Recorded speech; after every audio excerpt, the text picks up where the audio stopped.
as a friend, I can identify so many red flags for myself. Yeah. When people show you their true colors, listen. We don't have an elevator pitch. We're like, just listen to us talk for 20 minutes and you'll understand why this podcast is called The Mindful Chaos. Yeah, this guy's a therapist, guys. I just offended everyone. You're gonna get canceled. No, what? The podcast that serial killers hate. Chaotic. Okay, and cut. Okay, so last time when we were talking about therapists needing a therapist, you mentioned that, you know, as a therapist, sometimes you change your behavior and you watch what you say when you talk to someone else. And then we talked about maybe that's a partner and how that might seem like it's manipulation. So I think that brings us to this red flags episode. Yeah. Not saying that's a red flag, but I think that's something that we should talk about later. It just to see gets if that is a red flag or not. It gets more and more close to home for us. We're just exposing ourselves more and more. Yeah, which I think is good. I think too many of these podcasts starts talking about other people and, you know, other people's red flags, but maybe for our episode, let's talk about our own red flags. Ooh. All right. I'm so ready for this. I was thinking, like, for me, I think, it's fine. I can expose all of my red flags because I'm married now. But then I was like, but David, would that be okay? Yeah. You forget. Oh, man. The token single guy has to bear all the red flags before anyone even wants to get to know him. Oh, that's all I know is the red flags. Yeah. It's okay. It's okay. Flag? At the end of the podcast, we can be like, you know how in job interviews you frame your weaknesses as strengths? We're going to try to do that. All right, let's do that. Let's try to change our red flags into green flags at the end of this episode. It sounds sad. Now that we're exposing what we're going to try to do, people will just stop before the end of the episode. And be like, no, I'm not convinced. These are all red flags. You guys are just colorblind. For the record, neither of us are colorblind. So I was looking through Google to see what some of the top relevant searches are when people search for red flags. And it seems like everyone, they want to know what is a red flag and what are red flags in a relationship, how to identify red flags, what are 10 red flag symptoms. And then there's one that's kind of funny, which is being clingy a red flag? If you've listened to our last episode, you'll have some idea what Claudia thinks about that. Everything is a red flag. Okay, but to you, what is a red flag in your mind? I think I see it in terms of compatibility. Like, it's someone who is very incompatible with you. Like, it's a sign that there's a big, significant incompatibility. I think in my mind, a red flag are just things that don't align with my values and things that I don't like. Exactly. So I think that's a good one because there are degrees of things you don't like, right? Like, you don't like oranges. It's very different from you don't like someone who gaslights you. Yeah, but then is gaslighting a universal red flag? You know, it's not just a personal red flag. It's like if I'm like, I don't like someone who chews with their mouths open when they eat. Right. That's a red flag to me. Or is that just a pet peeve? I feel like that's a pet peeve. It's a beige. I call it a beige flag at worst. It can't be a beige flag if red is on one spectrum and green is on another spectrum. Yeah. Like, in the middle of red and green, I don't think it's beige. Mate, that's just what they say. It's what the cool kids say these days. I'm trying, okay? Oh, wait, is it actually? Yeah. Oh, it's an actual term? I thought you made it up on the spot. No, I'm not that smart. Beige is, I think it's just not fully red. That's why they call it beige. Oh, so it's not fully red, but not fully green. Yeah, it's like somewhere in between. I'm pretty sure it's a thing, beige flags. Alright, you guys can tell us. Maybe I just made that up. I'm sorry. Is beige flag a thing? Is it just a normal trait? Are beige flags just a trait? So back to your question. I think the thing about like preferences, I see it as they're preferences and not flags because they don't reflect on character. or like anything deeper than like a habit? Okay, so for me, red flag, or maybe a habit that turns into a red flag, is when someone doesn't reply me while we're having a conversation for over 12 hours with no real reason except for I'm busy. And then also because it turns out he was talking to other girls. I was just gonna say, talking to me. So that's a red flag. that is a red flag. Was it like, just for curiosity's sake, was that like after a few dates, or was that like after in early stages? When he was talking to other girls, or when he wasn't replying my text? When he was talking to other girls. I don't think he ever stopped talking to other girls. Oh, that's bad form. Because we met over a dating app, and then we met in person after, I think, talking for a few days. And then after meeting in person, this is also like completely red flag. I know we talked about how we'll talk about our own red flags, but I still just want to talk. I want to say the story first. I want to share the story. Sure. So our first date, we met at a mall. We just kind of hung out, walked around. And then I thought we were going to grab lunch or coffee, but we didn't. After 30 minutes of just walking around, he was like, I gotta go, actually. Like, I have something else to do. But it was really nice meeting you. We should definitely hang out again. 30 minutes? And I was like, okay, this is weird, right? Yeah, what's this, it's so weird. drive-thru? And I kind of... It's even faster than a speed date. Yeah, it's worse. Next table. Yeah, and we didn't even sit down. We were just walking around a mall. How's that a date? This is weird. Okay, yeah. And then, so we parted ways, and I was kind of disappointed because I thought we were actually going to hang out for at least an hour or two. Yeah. Maybe he wanted to see if the date went well, and I guess maybe he thought it didn't go well. Right. But then he texted me, and he was like, oh, like, I would love to see you again. Maybe, like, next time we can grab coffee or something. So I was confused, but I brushed it off. This is me ignoring red flags. So he must have been really good looking. Yeah. I swear. This is on the side note. We can come back to. You can come back to this, but I swear, only good looking people can pull off red flags like that. That's what makes us blind to red flags. Yes. But yes, that guy was cute.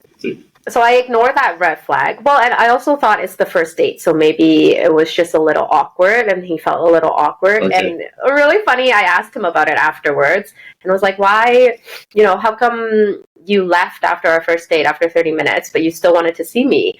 So I'm guessing it was a pretty good meetup. And he said, I really needed to go home and take a shit.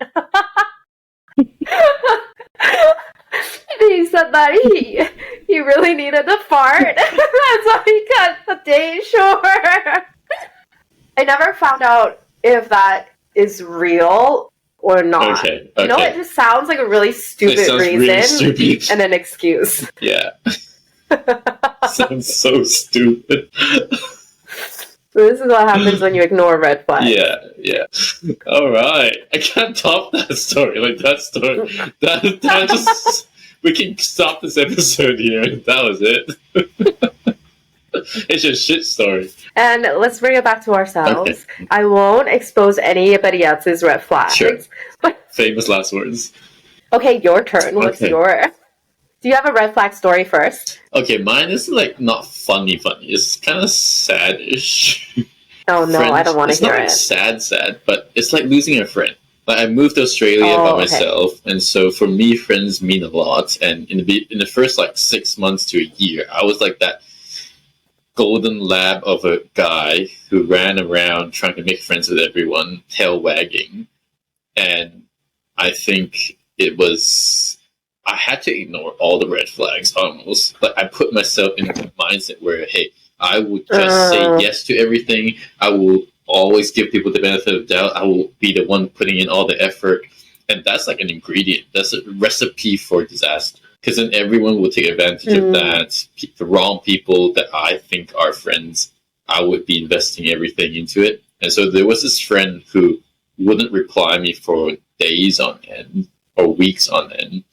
And then I would still be reaching out, trying to like schedule dinners or schedule things, and they would only reach out to me whenever they needed help, like some favor or something, and I would gladly like instantly reply. So I was like, yeah, love me, or like, yeah, count me into your life, like, you know, you're my friend. And then, but it took a while, and I realized, wait a second, this is not who I am. Two, like, this is not the type of friendship I want anyways. So like second year or third year in Australia, I just kind of started cutting people off, which actually is just a fancy way of saying I stopped investing in people that didn't actually care about me. Yeah, I think I still sometimes do that with new friends that I meet. Right. Because you kind of want to like put in the effort, but then you also are aware that other people already have their own friend group, and then they're busy. So you kind of feel like, okay, maybe if I put in more effort, and when they're not as busy, then they'll get back to me. And then it's not until you realize, like, hey, actually, maybe that person didn't want to be your friend. Yeah, exactly. I think there was this like Instagram post I saw or something. It was like, when people show you their true colors, listen. Sometimes I feel like people don't show it just because they don't want to hurt your feelings. Right. I mean, what else can they do though? Like, they can't nobody outright says, hey, I don't think we're good fit as friends. Let's not talk. Yeah, that's true. Only for relationships, I know, right? We have to lay it out like that. It's like, you don't define the relationship with a friend either. Like, what are we? Like, are we actually friends? Or are we just acquaintances? Wait. Are we acquaintances? Yeah. Are we friends? Are we close friends? Can we move up from coffees to dinners? Have we reached the best friend level? Are we? Am I your best friend, or are you just my best friend? Is this one way? Yeah. That's actually so true. It's so weird though, because right now I'm also thinking, like, how do we move our friendship to a different level? Yeah. Or do you have to explicitly say, like, hey, I actually really like you. I would love for you to be my friend. Please write a card. Write a card. I officially invite you to yes or no. You get down on one knee and you have a friendship bracelet in your hand. Will you take me? Yeah, but I really feel that way sometimes with friends. It's like, I see red flags so much less clearly in friendships than in dating. Like dating, I feel like there's so many more parameters and clear guidelines for, oh, this is toxicity, oh, this is a red flag. But nobody really talks about that in friendships for some reason. Yeah, I agree. I think even when I think back as a friend, I can identify so many red flags for myself. Yeah. Not anymore because I don't have any friends anymore. Yeah, I get that. I get why. Yeah. As you grow older, you just have less friends, and I think those friends are the ones that have just accepted your red flags. That's why I think, for me, red flag, it's a sign of incompatibility, maybe, or it's a sign of, hey, this is not the right time or the right person to build a relationship or friendship with, in this moment at least. Yeah, I think especially if you know what the so-called red flag is in that friendship or relationship, and you're willing to change it or do something different about it, then I think the fact that it can turn into a green flag means that, you know, you value the friendship or the relationship. But then there are also like behaviors that are innately toxic where you don't think it's a problem. Yeah, I think that's a red person. Then I don't think that's more than a red. Yeah. That's like the person. That's just a toxic person. Yeah. I agree. I think there's a difference. I think good people, I think can be red flags on both sides in a good friendship. And that can be addressed over time, like as each person grows. But there are toxic people that, like, they're just composed of red flags. They're all red flags. And then they're like, they get by somehow because they're either good looking or tall, obviously. And so now we're offending good looking and tall people. Yeah, sorry guys. It's but yeah, like that's the thing. Like, I think this is a bigger picture idea I have. It's like red flags doesn't mean a bad person. But then I think it's also like how we can identify red flags. Because I think there are like big red flags and then smaller red flags. Yeah. Like smaller red flags are the ones that you could kind of shift each other's perspective, and if you communicate, then maybe you can turn those into green flags.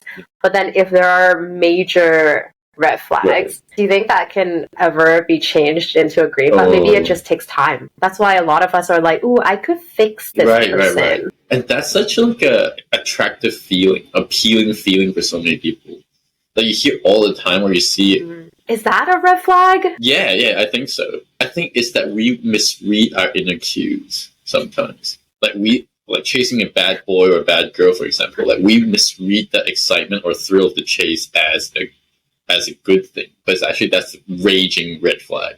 Like that actually should have been a stop sign, not a go sign. Yeah, so like anytime you think about, ooh, maybe I could fix this person, you should just be like, abort mission. yeah. So in my personal life and with my clients, I recommend having different friends for different purposes. Because I find that that actually really spares you from the stress of having one person or wanting one person to fulfill every emotional need or practical need, even your partner. And so personally, I've been trying to practice that because it's so disappointing, right? Like when I think I have a bestie and then they're actually not the best listener, or they're not the best person to have fun with or whatever, but I expect them, just because I imagine that they're my best friend, that they should fulfill everything. But it's just unfair for them. Yeah, actually that's really true, because I think if you put so much pressure on that one person or your partner as well, that kind of makes you into a red flag, because you become very dependent on that person. Yeah. And it could turn into, the quote-unquote clingy. Oh, so that's a segue. So is clinginess a red flag?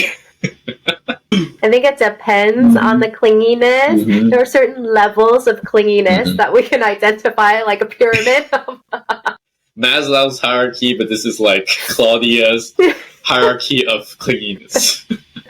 But there are some people that want you to be around all the time. If we're out in a group setting, they're literally stuck to my arm and they can't function without me guiding them. That's a red flag for me, because it feels like you can't be your own person, and then I can't be that everything for you either. Suffocate. Yeah. So that's why I think clinginess can be a red flag. Okay, and I think it depends on how people define clinginess. If it's just text, if it's just over text, then I think some people can have capacity to reply like every hour or every 2 hours.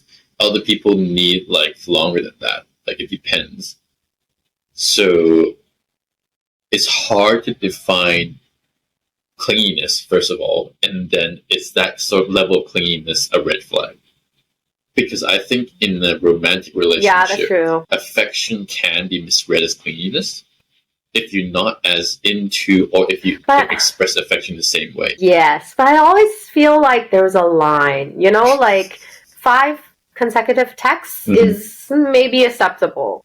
150 consecutive texts, I think that's where you cross the line. Like, that's a whole ass shape. It's more like no one would say, yeah, I'm okay with that kind of affection. Okay. I love it. We're talking about the realm of possibility here. Who hurt you, man? So I recently saw a post where some girl, I think, sent 150,000 texts within an hour, and she got a restraining order. Or she got sued for that. Wait, single letters count? That's a walking red flag. Yeah, that's H E L L. I can't even randomly press buttons that quickly. Okay, that is a line. Fair. You win that argument. You brought that extreme example in. That is a red flag.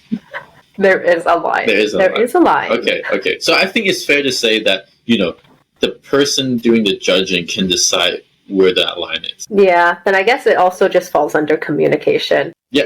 But I want to talk back about how people chase red flags. Yeah. There are a few reasons, but I want to talk about one of them called the sunk cost fallacy. Gamblers. Which is basically... Yeah, exactly. It kind of explains why people continue to invest in relationships, even though there are clear red flags. An example of this is there's this one experiment that I heard from a long time ago, and I couldn't, for the life of me, try to find it anymore on Google. But basically, it was an experiment where there were 2 groups of students. one group was paid a higher salary to complete a job for a week, and another was paid $1 to complete the same job. And then at the end of the week, they were both given a survey to rate how much they enjoyed the job. Right. And turns out the group that were paid $1 actually rated the job way higher than the group with a high salary. Okay. Why? Because you invested so much of your time with such a small reward. You have to convince yourself that, hey, I actually enjoyed that. I wasn't doing it for the reward. Yeah. Because if you were, then you would also feel like, why did I do it for $1? Yeah. That's stupid. Yeah. And I don't see myself as that stupid, so therefore it must have been stupid. Okay. And that's why people play hard to get. Right. Okay. So then you invest more in someone who's not interested, someone who doesn't really reply. Mm-hmm. Yes, and when that person finally does it, you're like, oh my god. Best friend I've ever. changed them. Yeah. That's true. So then, do you think that's okay in a relationship? Because both parties get what they want, kinda, in the end. I mean, I definitely think if at the end of that relationship or the friendship, both sides, or at least one side with more red flags, recognizes that, then I think it's okay, because we all have our flaws, right? Like, we all have these things that other people don't like, but if you're willing to kind of make changes and accommodate, then I think that's how it turns into a green flag. But if you're still like, nope, this person's gotta keep chasing me, then no, then you are the red flag. I think for me, what keeps me is not sunk cost so much, because I'm pretty clear, I'm pretty self-aware, and I know when but by now, after a few years of not doing that, I'm more aware now of whether the cost is sinking or not. But then I think it's more of a fear of loneliness.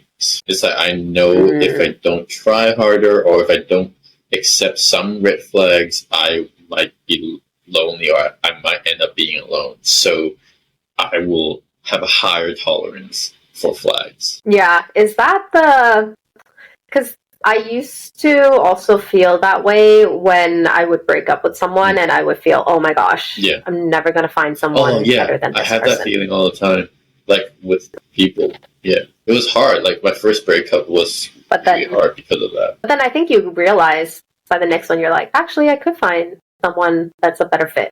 I still don't know with that. Less red flags. I'm still. You will. Okay. Okay. Yeah, because to me, like, there's no proof in the future. Like, it hasn't happened yet. So I literally am left to wonder, really, have I let go of my last chance at not being alone?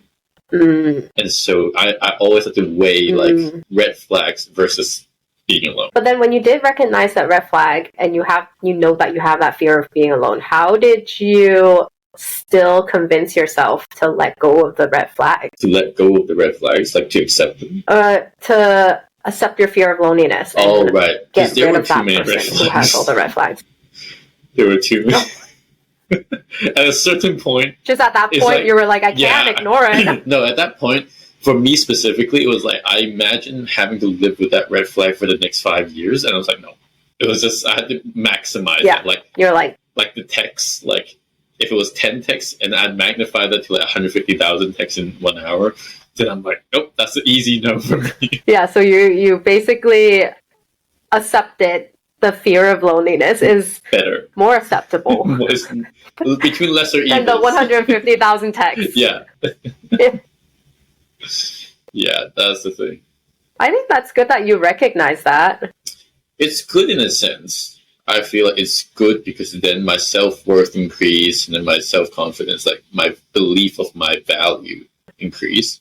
But then I still did end up alone, right? Like I broke up, and then I am alone now, so I still do feel lonely. So in that sense, it's not like good per se. I did choose to be alone. Yeah, which I think is so much more important than feeling like you were forced to be alone. Because then it also gives you a chance to self-reflect, and then by the next person, you already know what kind of red flags you don't like exactly. and to avoid. Yeah, so it's like a growth process, right? Did you come out of it recognizing some red flags on your own, like of yourself as well? Yeah, I recognize them. I learned about them really early on. So it's like emotion regulation, like knowing how to not just regulate my own emotions, but still be able to communicate with someone in my worst moods. That was hard. Because I'm an only child, and I live by myself basically in Australia, and friends, you don't have to talk to them when you're in a bad mood. Not necessarily. You can just not text them, right? Like, it's not hard. So I'm the type to disappear when I'm in a bad mood, and then I come back out when I'm like happy and like I'm myself again. But in a relationship, I couldn't do that. So I still had to be a boyfriend. I still had to be a good partner to my ex, but I couldn't. Like, I realized I was a really horrible person in a bad mood. I know what you mean, because I'm also an only child, right? And I think in a lot of the relationships, when I get mad, I just give the other person the cold shoulder, the silent treatment. But then actually, when my mom does that to me, I know it doesn't feel good. Yeah. So it took me a really long time for me to kind of see it from the other person's perspective and realize that, you know what, like when you give that person the silent treatment, you know it doesn't feel good for that person. Yeah. That's why you did it. Yeah. But it hurts the relationship. Right. How do you deal with that? I think it has a lot to do with like your partner as well, and how they try to help you manage your emotions, because we have a really open communication style. So then he'll let me know that, hey, actually I don't like silent treatment, and when I'm angry I'll communicate it, I'll vent it out, but afterwards I'm okay with it. But when you give me the silent treatment, we're not solving the problem. You're still mad. I'm still mad. And then it just goes nowhere. So why don't we talk about it, solve the problem, and then we can get over it. And I tell him, like, I'm like you, where I can't just talk about it right after I'm mad. I need some time. But now I know to kind of minimize that time and not give the silent treatment for like a whole week. But instead just... If it's really bad, I could do that. Whoa, okay. Like, for me, I couldn't do that for my own sake. Like, I hate having something hang over me like that long. I have to resolve it, like, because I know I'll be thinking of it until I resolve it. Oh, okay. So this is my red flag. I know it hurts the other person. So, whoa, I'm gonna prolong it as long as, and I'm out there living my life. That's so red. It's so red, man. So red. I don't do that anymore. Okay. Now I take 5 minutes and I think about what I said, or like why I'm feeling upset, why I'm feeling this way, and then I try to just talk about it. Yeah, that's good. That's a lot of growth, man. Props to you. I know. I meant green flag now. Sorry, I meant wrong. Did I say you? Sorry. Oh, man. But it's still a work in progress. Every time this happens, I still have to, like, talk to myself. I have to be aware of it. Yeah. I have another red flag. It was in the beginning of the relationship. I misread texts a lot. So I misread the tone. And I it's almost like I don't give people the benefit of the doubt. I assume it's the worst tone. It's like, sorry, I can't make dinner. It's like, sorry, I can't make dinner. Like, just, it could be like, hey, sorry, I can't make dinner. And so in my head, I always imagine like rejection, abandonment, and like, oh, why didn't she put an emoji at the end? What does she mean she can't call me now? Like, busy? Where's the emoji? She put a period. Yeah. Busy, okay, period? What? Does she hate me now? Like, where's the LOL? Yeah, when nobody actually laughs out loud and says it, like, it still matters to me. My ex, like I'm not gonna expose her, but like, it's just some people text without like putting a lot of emojis, and they don't mean anything by it. But like, for me, I always like to include some emojis so people can read my tone. But I've learned, like, from the relationship that I don't always have to do that. and also not to misread people who don't do that. Yeah, I think that's really important because also, sometimes you just text me sure, and I'm like, sure. The tone for Okay, reference. sure. For reference, the tone is sure. Okay? It's always going to be an upward tone, okay? We're Chinese here, we've got 9 tones. Go with all the high ones. It's never sure. When I read anyone who tells me sure, anyone who says sure, they mean it like sure with an eye roll. That's like the worst interpretation. Wow. And when you say okay, it's never okay. It's okay. Dude, it's like okay. Like okay. Oh my gosh. Oh, texting is so hard. I think everyone misreads texting really? Because then you read it in a way that you interpret the context, but it's really hard to interpret context when it's just okay and sure. Yeah. Without an emoji. That's crazy. Like I'm actually keen on like we can do a survey or a poll or whatever. Like how many people actually misread things like us? Are we the minority or are we Are we actually the majority and everyone's just misreading everyone? I think it's a majority. Oh. I think it's a majority. I'm gonna set up a poll on Instagram. Yeah, please. Let's do that. And we will find out. Oh, that's good. Okay. Okay, I also want to wrap up the episode with the new segment that I just came up with. Whoa. Because we're talking about red flag, green flags. Yeah. I think it would be pretty fun if we go through these few statements and say whether it's a red flag or a green flag. Okay. I think some of them we already talked about. Yeah. One that I put down was someone who texts back right away. Oh. Is that a red flag or a green flag? Oh, that's a tough one for me. I actually don't know. Because, like, if someone... We're like, it's down to the millisecond. Okay, no, that's not what I mean. I mean, it's not a race. 2 people having 2 different conversations just because they kind of like reply as soon as possible. Yes, no, yes. How about you? I have a green flag. I'm available. No, okay. So imagine this, right? If I was really into someone, then them instantly replying back is like green flag, raging green. Like I'd be so happy. But if I'm not really into them and they reply instantly, red flag. It's like you're too clingy. Right? It's like, this is the test of... You're the red flag, David. You're the red flag. You just trying to call me out. It's a trap. No, it's like that guy, hot guy on the train, like, smiling at you thing. Stranger smiling at you on the train, right? If they're cute, it's not creepy. If they're ugly, it's creepy. That is true. Fine. That is a beige flag. That is a beige flag. Say that's a beige flag. Good. I also agree, because if someone that you like replies to you right away, that's a green flag. Yeah. But I also think that if they reply too quickly, that could be a red flag, because you're like, what are you doing? You're just on your phone all the time. You have no life. Are you on your phone just waiting for me to text you? It could be my day off. I have Mondays off. Okay, fine. I could be Reminder to text you only on Mondays. Yeah, you can text me on Mondays, but doesn't mean... Red flag. Okay, next one. Someone who can recognize their own red flags. Is that a red flag or a green flag? So green. I agree. Someone who can remember all the little things about you. Red flag or green flag? Easy green, right? Surely. Don't play the devil's advocate. I think so too. Okay, good. I was gonna say, one of my friends did say that could be a red flag, because if they remember every little detail about you, they could use that against you. They could. Like, how is that a red flag? Like, could is a red flag? Okay, I think if they do, then that's a red flag. Right, okay. Jeez. Any green flag, if they use it to hurt you, is a red flag.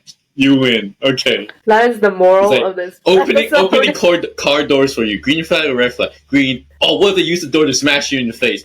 Red. Okay. What if that door is a kidnapping truck? Red.